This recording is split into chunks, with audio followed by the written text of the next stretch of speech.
नमस्कार. मी लक्ष्मीकांत देशमुख बोलतोय मॅक्स महाराष्ट्रवरून. आज आपल्यापुढे एक नवा विषय घेऊन हा ब्लॉग, हा व्हिडिओ आपल्यापुढे प्रस्तुत करत आहे. मित्रांनो, आपला कल्पना असेलच की मागच्या आठवड्यामध्ये पंतप्रधान मोदीजींनी अनेक टीव्ही चॅनल्सला आणि वृत्तपत्रांना असंख्य मुलाखती दिल्या. त्या प्रत्येक मुलाखतीमध्ये त्यांनी मुलाखत न देता खऱ्या अर्थानं आपली मनची बातच सांगितली होती. कारण त्या मुलाखतीचे जे प्रश्न होते ते अत्यंत जनरल स्वरूपाचे होते किंवा त्यांना जे उत्तर द्यायचं होतं त्या अनुषंगानं ते प्रश्न तयार केले असावेत असं म्हणायला देखील एक आधार आहे. त्यामुळे मोदींनी फुल बॅटिंग केली आणि यापूर्वी त्यांनी प्रचारात जे जे गोष्टी केलं त्याचं समर्थन केलं. खास करून त्यांचं मकार प्रेम जे आहे त्याचं त्यांनी समर्थन केलं. तुम्हाला कल्पना आली असेलच की मकार प्रेम म्हणजे ते म पासून सुरू होणाऱ्या मुद्द्यावर त्याचं त्याला खूप प्रेम आहे आणि त्या मुद्द्याच्या आधारे त्याने आतापर्यंत खूप जो प्रचार केलेला आहे ते म्हणजे मकार. म पासून सुरू होणारे खास आवडते मुद्दे म्हणजे मुस्लिम ध्रुवीकरण, मटण, मछली, मंगळसूत्र, काँग्रेसच्या न्यायपत्रामध्ये मॅनिफेस्टो मधला मुस्लिम लीगची छाप, मुघल काळ आणि मुस्लिम ध्रुवीकरण या सर्व गोष्टी मध्ये त्यांनी प्रचार केला होता. तर त्यांनी या साऱ्या मुलाखतीमध्ये प्रत्यक्ष किंवा अप्रत्यक्ष स्वरूपाचं समर्थन केलं आणि आपली बाजू मांडायचा प्रयत्न केला. अर्थात त्यांच्याकडून वेगळी अपेक्षा अशी काही नव्हतीच. कारण ही सर्व मुलाखत ही केवळ एक PR एक्सरसाइज होता असंच म्हणलं पाहिजे. पण टाइम्स नाऊ या चॅनेलला त्यांनी जी मुलाखत दिली त्यात ते एक फार महत्वाचं वाक्य बोलले होते. ते वाक्य नेमकं भक्त मंडळींनी उचललं आणि सांगायला सुरुवात केली की मोदी पहा किती न्यायी आहेत, ते भेदभाव करत नाहीत. असं ते त्यांच्या ढिंडोरा पिटायला सुरू केलं.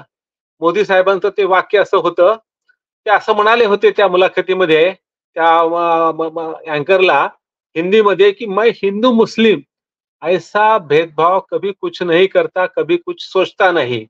जिस दिन मैं ऐसा भेदभाव करूंगा, ऐसा सोचूंगा, उस दिन मैं सार्वजनिक जीवन में रहने के योग्य नहीं रहूंगा. जिस दिन मैं ऐसा भेदभाव करूंगा हिंदू मुस्लिम नाम पे, उस दिन मैं सार्वजनिक जीवन में रहने के योग्य नहीं रहूंगा. हे वाक्य तसं खूप महत्वाचं होतं आणि अनेक लोकांना त्यामुळे सुखद धक्काही बसला असेल. पण हे वाक्य मी व मुलाखत माझ्यासारखे जे अभ्यासक आहेत, जे निरीक्षक आहेत, ज्यांनी मोदींची 10 वर्षाची कारकीर्द पाहिली आहे, त्या साऱ्यांनी निश्चितपणे with A pinch of salt हे विधान घेतलं असणार.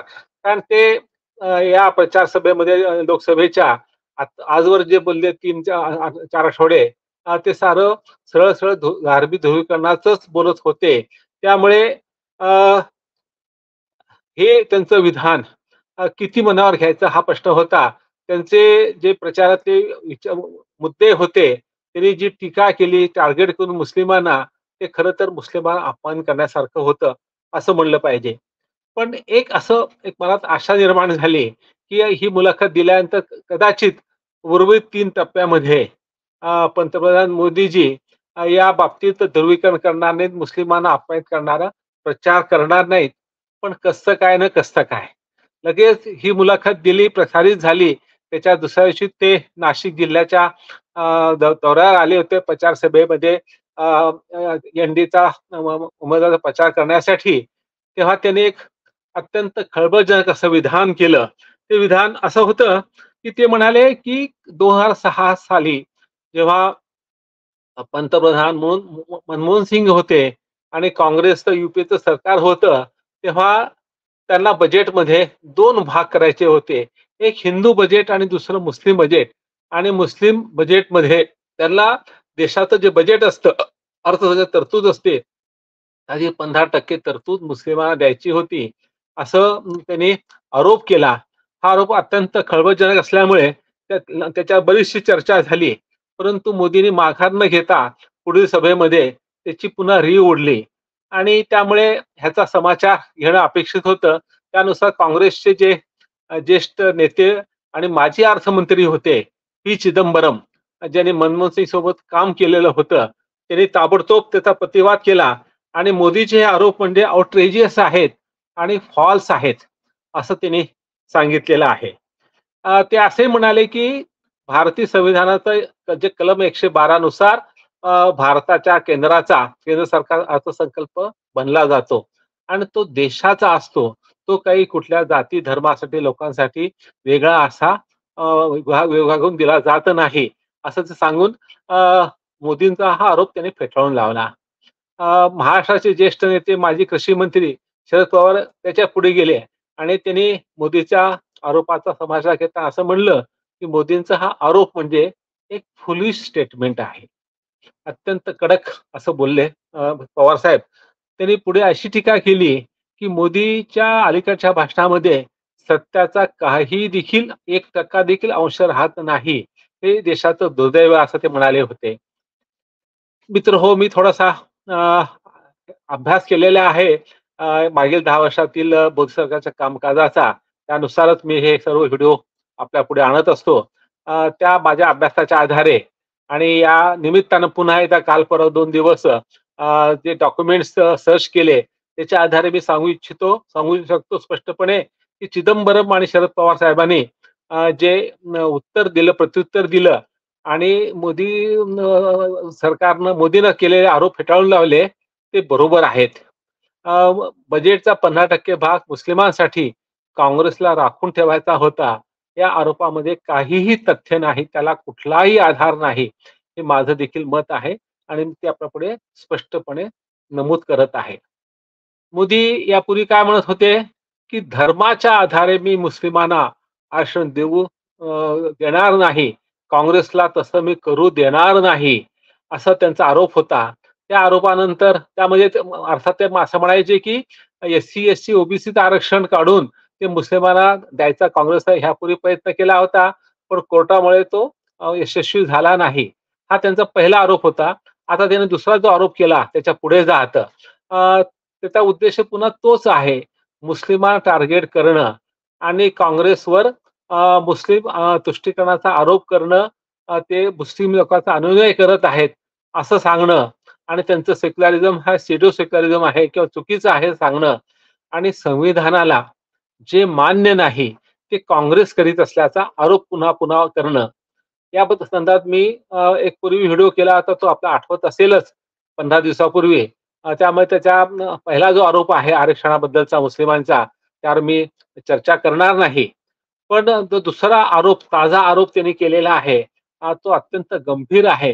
त्याची नीट चिकित्सा केली पाहिजे.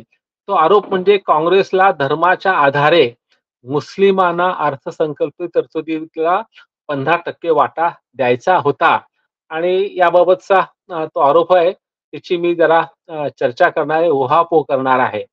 प्रथम स्पष्टपणे सांगतो, इधर की उधर की बात करत नाही आणि माझं प्रामाणिकपणे सांगतो, की या मोदी साहेबांच्या आरोपामध्ये सत्याचा एक अंश पण नाही.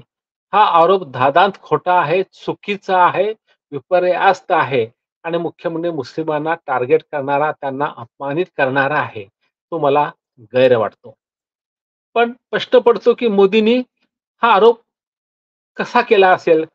कोणत्या आधारावर केला असेल? कुठेतरी त्यांना काहीतरी सापडलं असेल का? असा मला प्रश्न पडला.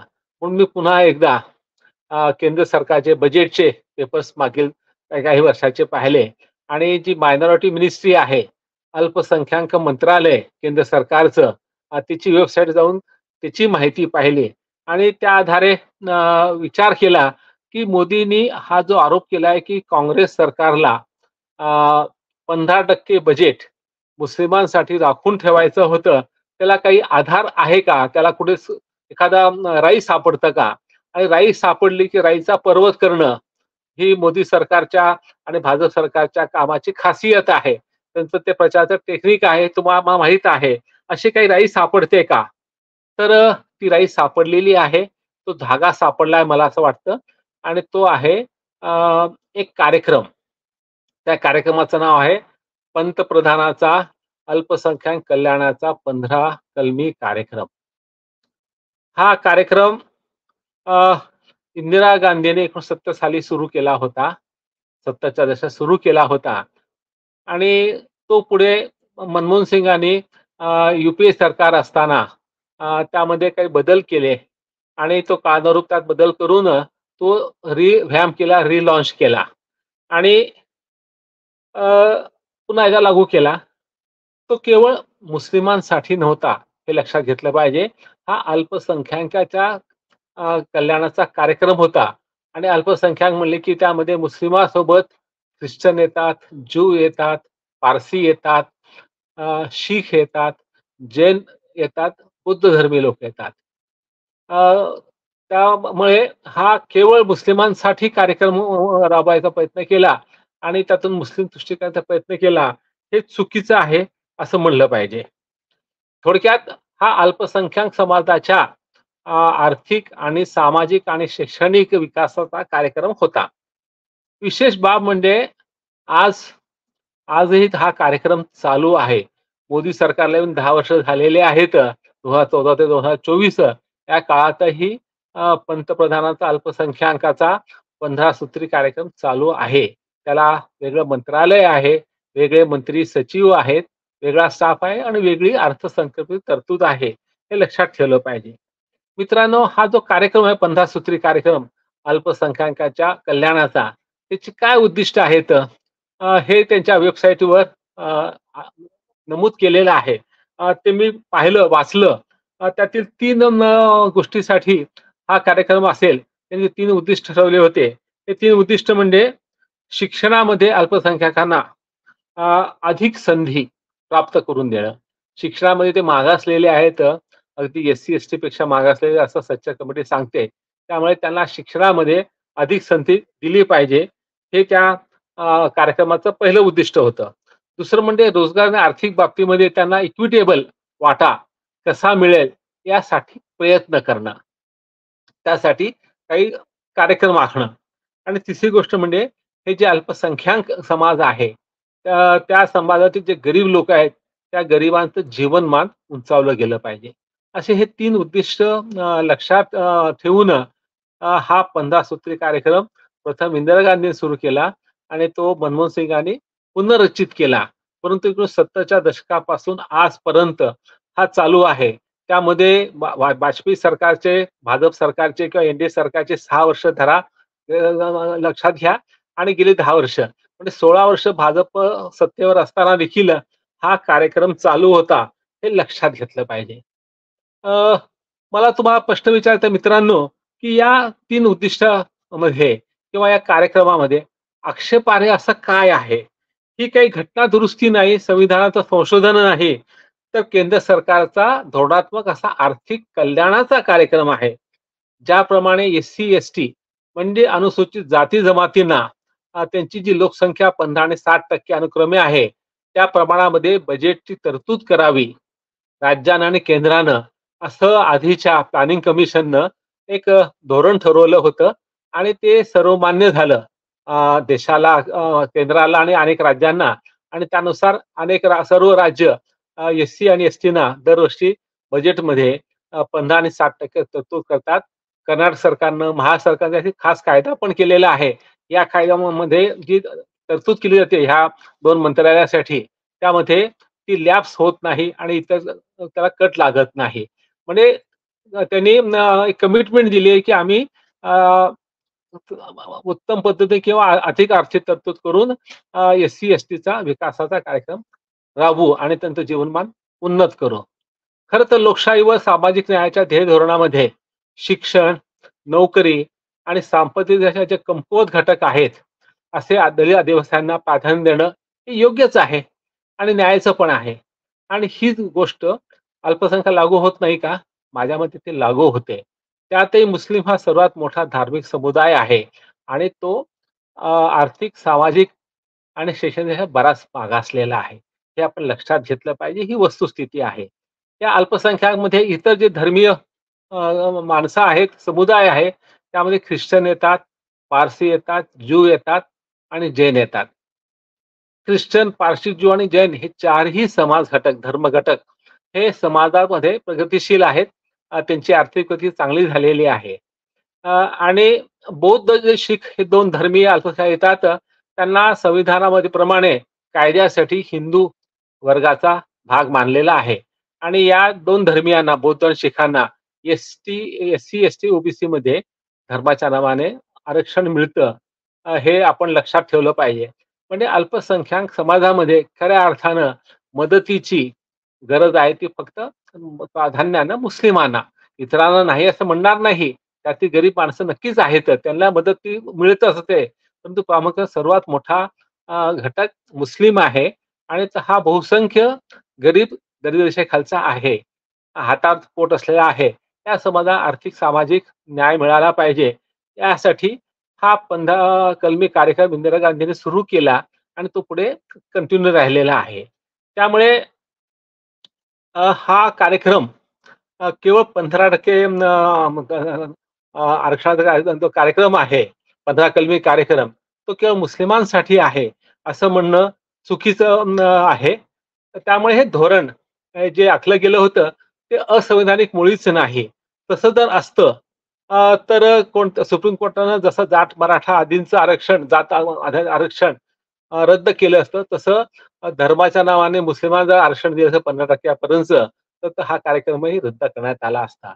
परंतु अ, त्याकडे दुर्लक्ष करत मोदींनी नेमका हा 15% प्राधान्यक्रम द्यावा धोरणामध्ये, उद्दिष्टामध्ये असं ते पाहिलं आणि त्याला त्यांनी धचामा केला आणि विपर्यास प्रचार केला, आरोपाची राळ उठवली. तर ही आरोपाची राळ उठवताना धागाच मिळाला, जो राई मिळाला, ज्याचा ते नंतर पर्व केला आरोपरूपी. तो काय होता? तो मी तुम्हाला आता समजावून सांगायचा प्रयत्न करतो. मित्र आज माझ्यासमोर अ, अल्पसंख्याक मंत्रालयाची वेबसाईट आहे.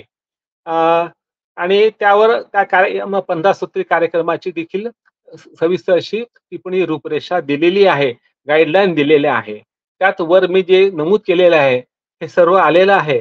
त्याखेरीज या वेबसाईटमधील जे गाईडलाईन आहे, त्यामधील एक भाग आहे physical target and financial outlay म्हणजेच उद्दिष्टे आणि आर्थिक तरतुदी.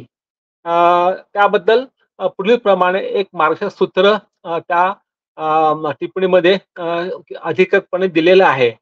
ते असं आहे की या कार्यक्रमाची म्हणजे 15 सूत्री अल्पसंख्याकाच्या कार्यक्रमाची गुंतागुंत आणि व्याप्ती पाहता जिथे-जिथे शक्य आहे आणि ज्या हद्दीपर्यंत शक्य आहे, त्या हद्दीपर्यंत आणि तिथपर्यंत संबंधित सर्व मंत्रालय व विभागांनी त्यांच्या बजेटमधील 15% उद्दिष्टे आणि 15% आर्थिक तरतुदी अल्पसंख्याकांसाठी त्यातले जे 15 कार्यक्रम असले तेवढ्यापुरता हा भाग आहे लक्षात घ्या. ह्या अल्पसंख्याक एनमार्क करावीत, निर्धारित करावीत. म्हणजे हे काही बजेटचा 15% भाग होत नाही.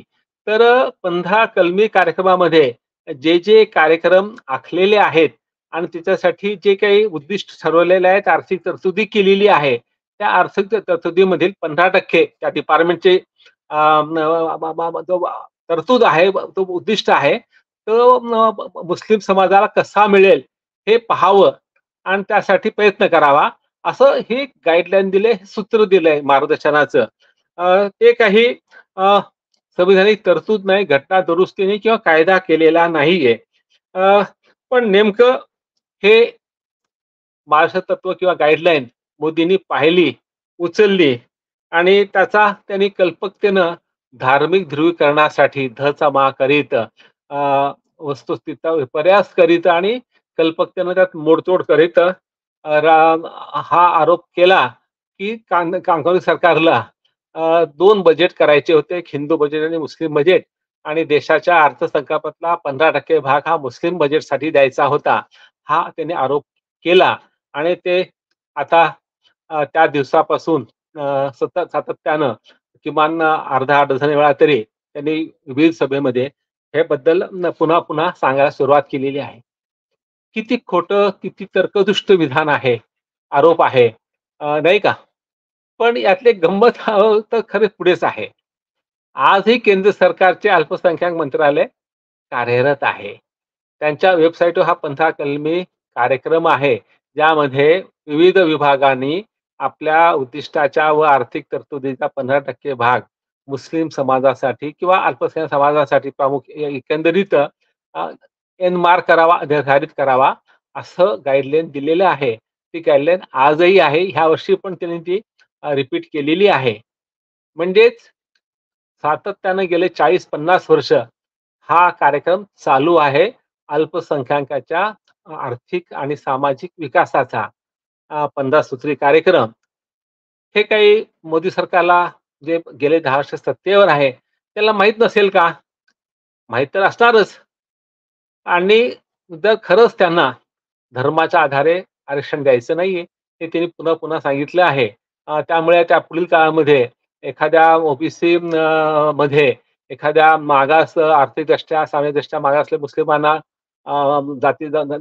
जातीला आरक्षण मिळणार नाही, हे उघड आहे. परंतु जे विविध आर्थिक कार्यक्रम केंद्र सरकार आखतं, त्यामध्ये देखील मुस्लिमांना सामावून घ्यावं, असं त्यांना वाटत नाही. हे त्यांचं धोरण आहे की काय? तसं असावं, असा माझा कयास आहे. कारण त्याविना त्यांनी इतका आरोप केलाच नसता. अ, असं जर असेल आणि त्यांची ही जर मानसिकता असेल, की मुस्लिमांना कुठल्या प्रकारचं आरक्षण द्यायचं नाही आणि त्यांना कुठल्या त्यांच्या म्हणतीशी कुठली आर्थिक तरतूद करायची नसेल, तर हा जो 50 सूत्री कार्यक्रम गेले 50 वर्ष चालू आहे इंदिरा गांधीच्या काळापासूनचा, तो त्यांनी सत्तेवर आल्यावर का रद्द केला नाही? त्यामागचं कारण बहुतेक हे असावं, की सत्तेवर आल्यानंतर एक जगामध्ये आपल्याला आपलं जर स्थान मिळवायचं असेल, तर आल्या-आल्या मुस्लिम विरोधी असं पाऊल उचलणं आपल्या प्रतिमेला बाधक ठरेल. आधीच त्यांची प्रतिमा गुजरात दंगलीमुळे बराच काळ विवादास्पद होती. आता पंतप्रधान झाल्यानंतर त्यांना नवीन प्रतिमा करायची असल्यामुळे कदाचित त्यांनी कडे लक्ष दिलं नसेल. परंतु लक्ष दिलं नाही किंवा त्याने रद्द जरी केलं नसलं, तरी या विभागाची म्हणजे अल्पसंख्याक मंत्रालयाची जी तरतूद असते आर्थिक तरतूद, ती दरवर्षी कमी करत गेलेली आहे. आणि त्यातून त्यांनी आपला मुस्लिम विरोधी मानसिकता ही दाखवलेली आहे. हे मला पुन्हा एकदा इथं सांगायचं आहे. ज्याप्रमाणे एस-सी, एस-टी लोकसंख्येच्या प्रमाणात एस-सी, एस-टीसाठी लोकसंख्या प्रमाणामध्ये आर्थिक तरतूद केली जाते. आता तो संकेत सर्व राज्य पाळतात. काही राज्यांनी तो कायदा पण केलेला आहे. त्या पार्श्वभूमीवर जर आपण अल्पसंख्याक मंत्रालयाची आर्थिक तरतूद पाहिली, तर ती अत्यंत तुटपुंजी आहे. उदाहरण द्यायचं झालं तर 2022-23चं जे केंद्राचं बजेट होतं, जवळपास 50 लाख कोटी रुपयांचं. त्यातील अल्पसंख्याक मंत्रालयासाठी त्यांनी फक्त 5,000 कोटीची तरतूद केली होती. ती खर्च पूर्ण झाली नाही. पुन्हा डिसेंबर जेव्हा रिअप्रोव्हेशन झालं, त्यात त्यांनी 50% कट लावला आणि जेमतेम त्या वर्षाच्या मार्च अखेर फक्त 2600 कोटी रुपये खर्च झाले. 2600 कोटी रुपये 50 लाख कोटी बजेटमधले आणि ते कुणासाठी होते? 20% लोकसंख्या असलेल्या अल्पसंख्याक समुदायासाठी. एकीकडे काँग्रेसवर आरोप करायचा आहे, की तुम्हाला 15% बजेट मुसलत ठेवायचं आहे आणि इकडं आपण मात्र जेमतेम अर्धा टक्का पण तरतूद करायची नाही बजेटची. अ, म अल्पसंख्याक मंत्रालयासाठी, या समुदायाच्या आर्थिक आणि सामाजिक विकासासाठी आणि वर टीका करायची. हे जे धोरण आहे मोदी सरकारचं ते अत्यंत चिंताजनक आहे आणि मुस्लिम समाजासाठी अहितकारी आहे, असं मला वाटतं. असं म्हणलं जातं, की प्रेमात आणि युद्धात सारं काही क्षम्य असतं. त्यांनी या वक्तीचा लक्षात घेऊन मोदी सरकारनं निवडणूक जिंकण्यासाठी काही क्षम्य आहे, कुठलाही आरोप चालेल, असं गृहीत धरून त्यांनी हा आरोप केला असेल, असं म्हणायला जागा आहे, असं माझा अनुमान आहे. त्यामुळे प्रचारसभेत ते बिनधास्तपणे हिंदू बजेट, मुस्लिम बजेट, काँग्रेसला 15% तरतूद बजेटमधली मुस्लिमांना द्यायची होती, असे आरोप करत चाललेले आहेत. हे आरोप करताना ते आरोपाला त्याला कुठला पुरावा देत नाहीत, त्याला कुठला आधार देत नाहीत आणि अ, त्याद्वारे त्यांना जे साध्य करायचंय हिंदू-मुस्लिम ध्रुवीकरण आणि ते करत आपली हिंदू व्होट बँक आहे 80% हिंदू समाज हे आपल्याला जास्तीत जास्त मत कसं देईल यासाठी ते प्रयत्न करत आहेत. हे उघड आहे आणि असा आरोप करताना, धर्माच्या नावावर प्रचार करताना ते आदर्श आचारसंहितेचा भंग करत आहेत. हे देखील आपण दिसून येतं. परंतु निवडणूक आयोग त्यावर काही कारवाई करत नाही. हे देखील आपण पाहिलेलं आहे आणि ते अत्यंत दुर्दैव आहे. मित्रहो, मोदींचे हे आरोप आणि मुस्लिमांना टार्गेट करणं हे देशासाठी योग्य नाही.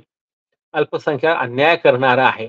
त्यांच्या सामाजिक आर्थिक न्यायाला प्राधान्य न्यायाचे विचार न करणारा आहे. मुख्य म्हणजे ते संविधानाची नैतिकता पायदळी तुडवणारा आहे. अ, आपल्याला संविधानाच्या नैतिकतेशी काही देणे-घेणे नाही, हे मोदी सरकारने ह्यावेळी दाखवून दिलेलं आहे.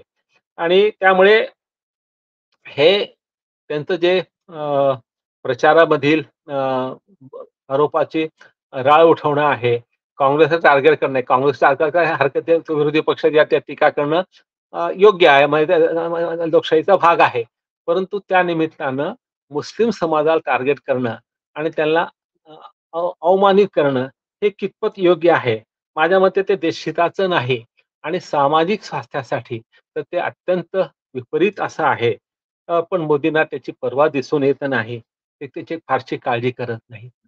तर मग प्रश्न येतो प्रश्न पडतो, की अल्पसंख्याक जो समाज आहे, त्यातील जे खरेच गरीब, मागासलेले आहेत, त्यांची आर्थिक स्थिती अत्यंत कमकुवत आहे. जे शिक्षणामध्ये मागे पडलेले आहेत, जे सामाजिकदृष्ट्या मागासलेले आहेत, त्यांच्यासाठी सरकारनं काही करायचंच नाही का? जे डॉक्टर आंबेडकर सांगितलं होतं, की आपल्याला आर्थिक आणि सामाजिक लोकशाही आणायची आहे. ती केवळ हिंदू समाजासाठी नव्हती, तर सर्व समाजासाठी होती आणि त्यामध्ये सर्व धर्म समाजातले मागासलेले समूह होते आणि या आर्थिक आणि सामाजिक न्यायाची आणि आर्थिक व सामाजिक लोकशाहीची खऱ्या अर्थानं एस-सी, एस-टी, ओ-बी-सी बरोबर मुस्लिमांना देखील अत्यंत गरज आहे, असं मला स्पष्टपणे सांगावसं वाटतं, ठामपणे हे विधान करावसं वाटतं. त्यामुळे सरकारनं हे त्यांचं कर्तव्य आहे. परंतु मोदी सरकार त्यांच्या पक्षाचं जे धोरण आहे, ते मुस्लिम विरोधी त्यांची मानसिकता पाहता ते फारसं त्याला न्याय देतील किंवा त्यासाठी काही काम करतील, हे दिसून येत नाही. हे दुर्दैव आहे असं म्हणून गप्प बसणं योग्य होणार नाही. आम्ही भारतीय नागरिक आहोत आणि समाज हा आपला बांधव आहे. आजही खेडेगावामध्ये, लहान गावामध्ये हिंदू आणि मुस्लिम प्रेमानं एकमेकांशी राहतात. त्यात बंधुता आहे. त्यामुळे उद्या ही खऱ्या अर्थाने जाऊ दे आपली पण आहे, की आपल्या बांधवांचा हा सामाजिक आर्थिक कसा होणार आणि तो विकास असं 50% बजेट काँग्रेसला पुसळं द्यायचं आहे, असे आरोप करून आणि धर्माला आरक्षण द्यायचं नाही. म्हणजे ओबीसीमध्ये आरक्षण द्यायचं नाही, असं इंडिकेट करणं, हे त्या समाजावर अन्याय करणारं आहे. हे सांगावसं वाटतं. याचा विचार आपण साऱ्यांनी केला पाहिजे, असं मला वाटतं. तूर्तास इथंच थांबतो. धन्यवाद.